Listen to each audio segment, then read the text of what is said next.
On a tous déjà ressenti ça, non? Cette impression, en pleine formation pour adultes, de se retrouver à l'école. Mais pourquoi? Pourquoi est-ce que des méthodes qui marchent si bien avec les enfants peuvent rater complètement avec les adultes? C'est exactement la question qu'on va creuser aujourd'hui. C'est une frustration assez répandue, en fait. Ce sentiment de décalage, que l'approche n'est juste pas la bonne. Eh bien, cette question, elle nous ouvre la porte sur deux univers de l'apprentissage qui sont aux antipodes l'un de l'autre. Et les voilà, nos deux termes clés, pédagogie et andragogie. D'un côté, la méthode qu'on connaît par cœur depuis notre enfance, et de l'autre, une approche pensée et conçue spécifiquement pour le cerveau d'un adulte. Allez, on plonge dans le vif du sujet. On va décortiquer ces deux concepts pour bien saisir pourquoi c'est si important de ne surtout pas les mélanger. C'est vraiment la clé pour un apprentissage efficace une fois adulte. Commençons par le plus connu, la pédagogie.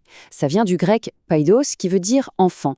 Donc littéralement, c'est la science de comment on enseigne aux enfants. C'est une approche très verticale où le prof sait et l'élève reçoit. L'apprenant est un peu vu comme un vase qu'on doit remplir. Et maintenant, son exact opposé, l'andragogie.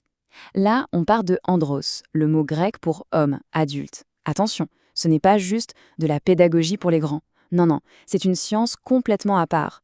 Une approche qui part du principe que les adultes apprennent différemment, avec des motivations et un bagage qui n'ont rien à voir. Faisons un petit retour en arrière pour voir d'où vient cette idée. Parce que même si ça sonne très moderne, en réalité, ses racines sont bien plus profondes qu'on ne l'imagine.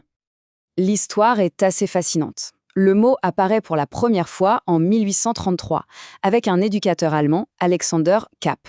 Il est ensuite repris en 1927 par un Américain, Edward Lindemann. Mais le vrai tournant, c'est dans les années 60, avec Malcolm Knowles. C'est lui qui va vraiment structurer, populariser le concept et poser les bases de la formation pour adultes telle qu'on devrait la connaître. C'est un nom à retenir, hein, il a tout changé.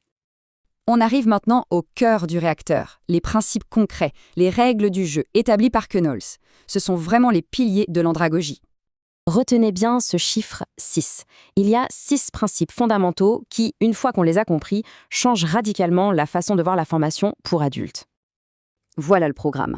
Ça va du besoin de savoir pourquoi on apprend, jusqu'à la motivation qui vient de l'intérieur, en passant par le rôle absolument central de l'expérience. On va les regarder un par un.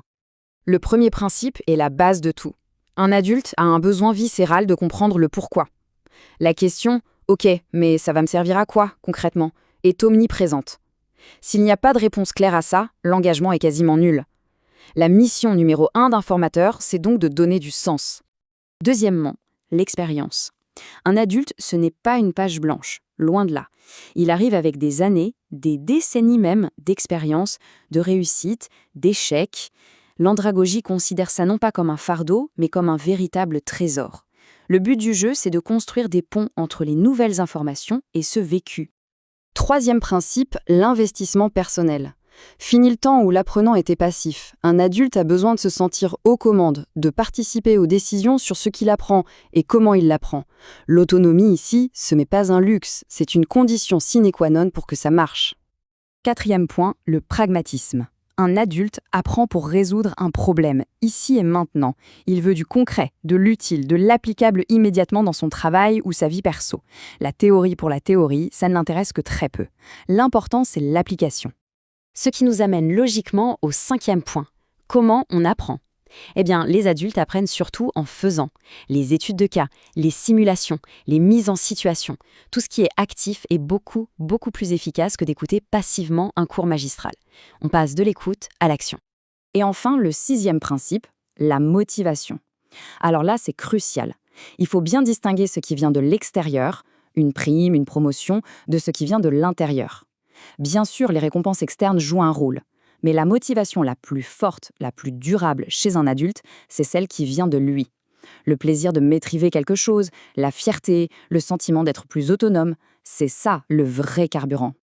Alors concrètement, qu'est-ce que ça change ? Ça change tout. Ça redéfinit complètement les rôles de chaque personne impliquée dans la formation. Le changement est radical.